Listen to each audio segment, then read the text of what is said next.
You ask Tiger to solve. This deals with linear equations with one unknown. The final result is x equals 4/5. Let's solve it step by step. Group all constants on the right side of the equation. Subtract 6 from both sides. Simplify the arithmetic.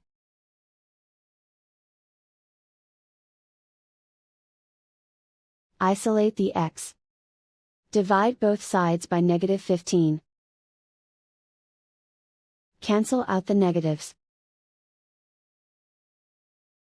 Simplify the fraction.